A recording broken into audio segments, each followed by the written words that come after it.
India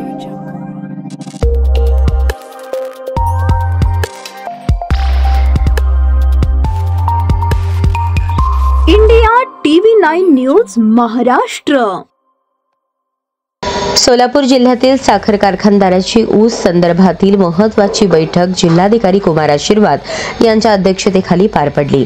यावेळी येत्या 30 November रोजी FRP सह अधिकचा दर जाहीर करण्याचे कारखानदारांनी आश्वासन दिल्याची माहिती जिल्हाधिकाऱ्यांनी दिली। सोलापूर जिल्ह्यातील साखर कारखान्यांचा गाळप हंगाम सुरू होऊन 20 दिवस उलटूनही अद्याप ऊस दर जाहीर करण्यात आलेला नाही।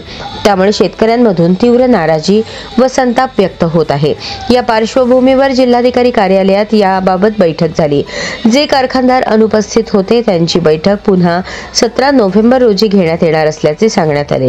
शेतकरी संघटनांकडून आणि शिवसेना उद्धव बाळासाहेब ठाकरे पक्षाकडून केंद्र सरकारच्या FRP दरानुसार आणि ऊस उत्पादकातून मिळणाऱ्या उत्पन्नाचा विचार करून ऊस दर जाहीर करण्याची मागणी होत आहे। बैठकीस Utopian sugar, Awatade sugar, Vitthal सहकारी साखर कारखाना, संत दामाजी विठ्ठलराव शिंदे सहकारी साखर कारखाना, श्री शंकर सहकारी साखर कारखाना, धाराशिव शुगर, वसंतराव काळे साखर कारखाना, मोहिते पाटील साखर सहकारी कारखाना, संत कुरुमदास साखर कारखाना, Saswad Malinagar sugar factory, Indreshwar sugar, Lokmangal agro industries, Lokmangal sugar, Rajiv agro आदी कारखान्यांचे प्रतिनिधी उपस्थित होते।